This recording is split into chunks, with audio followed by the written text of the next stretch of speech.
महामहिम गवर्नर साहब से आज स्टूडेंट्स के प्रतिनिधि मंडल के साथ हमारी खुल करके बातचीत हुई। जो मुद्दा लंबे अरसे से एचएयू यूनिवर्सिटी के सामने गेट नंबर 4 पर जो प्रोटेस्ट चल रहा है, स्टूडेंट संघर्षरत हैं, आंदोलनरत हैं, उसको लेकर के आज हम सारी बातें गवर्नर साहब के सामने रख करके आए हैं। गवर्नर साहब क्योंकि चांसलर हैं यूनिवर्सिटी के, हमने उनसे 2-3 मांगे प्रमुख तौर पर रखी हैं। एक तो सिर्फ क्योंकि एक आदमी पर कार्रवाई हुई है, जबकि इसमें एक से ज्यादा लोग जो कि यूनिवर्सिटी के अंदर डेजिग्नेटेड पदों पर थे, जिन्होंने ये हमला किया, उन तमाम लोगों पर कार्रवाई हो। इसके साथ साथ जो स्कॉलरशिप और स्टाइफंड का इशू है वो बहाल हो। और तीसरा प्रमुख इशू जो सबसे बड़ा मुद्दा बना हुआ है आज पूरे प्रदेश के अंदर, वो मुद्दा है कि वाइस चांसलर जिनके इशारे पर, जिनके कहने पर, जिनके दिशा निर्देश पर ये तमाम चीजें हुई, उन पर सख्त कार्रवाई हो। और सख्त कार्रवाई का स्टूडेंट्स का आज एक ही अर्थ है कि उन्हें उनके पद से हटाया जाए। एचएयू यूनिवर्सिटी से बीआर कंबोज को, जो वाइस चांसलर है, जिसके दिशा निर्देश पर जानलेवा हमला स्टूडेंट्स पर हुआ, उस व्यक्ति को उसके पद से हटा दिया जाए। गवर्नर साहब ने हमारी तमाम बातों को सुना और इस बात से सहमति जताई है।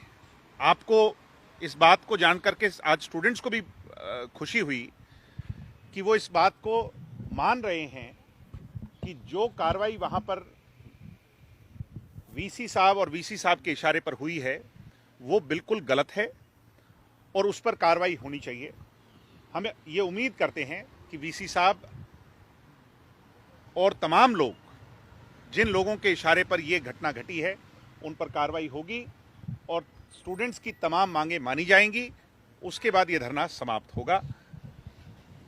आज स्टूडेंट्स का प्रतिनिधि मंडल, जिसमें पूजा है, हमारे अरुण है और वरुण है, मोहित है, ये तमाम साथी हमारे साथ आज मिलकर के आए हैं। ये भी अपना वर्जन एक बारी आपके सामने रख दें, उसके बाद मैं आपके तमाम जो सवाल है उनका जवाब दूंगा। पूजा, आप आगे आ जाओ। आप नहीं आना चाहते? आप गवर्नर साहब ने इस बात को स्वीकारा है कि ये जो घटना घटी है उसमें यूनिवर्सिटी के प्रशासन के लोग इन्वॉल्व हैं। तो अब ये हम उम्मीद गवर्नर साहब से करते हैं, जो कि आज हम रिप्रेजेंटेशन अपनी लेकर के गए, कि वो कार्रवाई करेंगे। इसमें एक सवाल है कि स्टूडेंट इलेक्शन को लेकर आपका क्या मानना है? नहीं, स्टूडेंट इलेक्शन अभी नहीं, लेकिन स्टूडेंट इलेक्शन को लेकर क्या स्थिति है? स्टूडेंट इलेक्शन को लेकर के जो यथास्थिति बनी हुई है कि सरकार ने हमारे एजुटेशन के बाद इस बात को स्वीकारा था कि स्टूडेंट इलेक्शन बहाल होंगे। एक साल इनडायरेक्ट स्टूडेंट इलेक्शन ये कह करके करवाए गए कि अगले साल स्टूडेंट इलेक्शन जो है वो डायरेक्ट होंगे, क्योंकि कोविड आ गया और कोविड के पश्चात ऑनलाइन दाखिले हुए और ऑनलाइन कक्षाएं चली, इसलिए इलेक्शन नहीं कराया गया। जब हम सत्ता में थे वो 4 साल इसी टेन्योर में जो है ना पूरे हो गए। अब हम ये उम्मीद तो जरूर करते हैं सरकार से कि सरकार का जो वादा था, बीजेपी पार्टी का भी वादा था और तमाम राजनीतिक दलों का ये वादा था कि स्टूडेंट डेमोक्रेसी हरियाणा प्रदेश में बहाल होगी। ठीक है, तो इस सेशन में आप मांग करते हैं कि? बिल्कुल मांग करते हैं। ये हमारी मांग आज से नहीं है, शुरू से है और इसके लिए हमने तमाम संघर्ष किए हैं। आप आके रिप्रेजेंटेशन एक बार दे दो। मेरे से ज्यादा जरूरी बात इनकी सुनने वाली। मेरा नाम अरुण है, मैं पीएचडी फाइनल ईयर स्टूडेंट हूँ college of agriculture CHU Hisar से।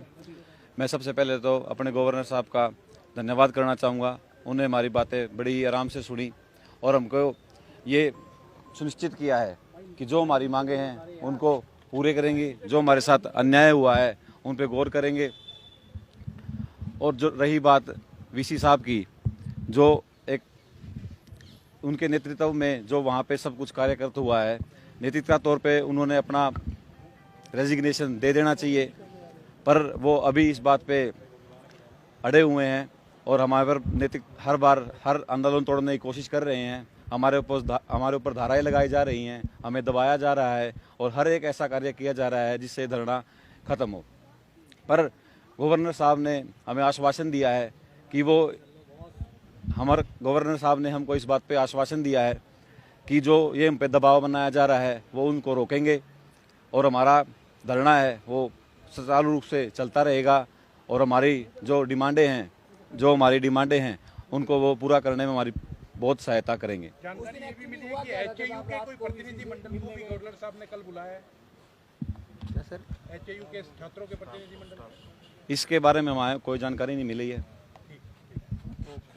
एक घटना कल बावल रीजनल सेंटर जो एचएयू का है उसकी जो सामने आई है, जिसके वाले स्टूडेंट्स को धक्काशाही कर करके पुलिस के साथ मिलकर के उन्हें एग्जामिनेशन सेंटर तक ले जाने की कोशिश हुई है, और जिसमें सबसे अनफॉर्चुनेट ये है कि गर्ल्स हॉस्टल के अंदर मेल पुलिस स्टाफ का जाना ये कतई इजाजत नहीं देता और इसकी हम सब लोग निंदा करते हैं। और आज हमने ये रिप्रेजेंटेशन भी गवर्नर साहब के सामने रखी है कि उन तमाम पुलिस वालों पर भी कार्रवाई हो जो इस तरह की धक्काशाही कर करके ये प्रयास कर।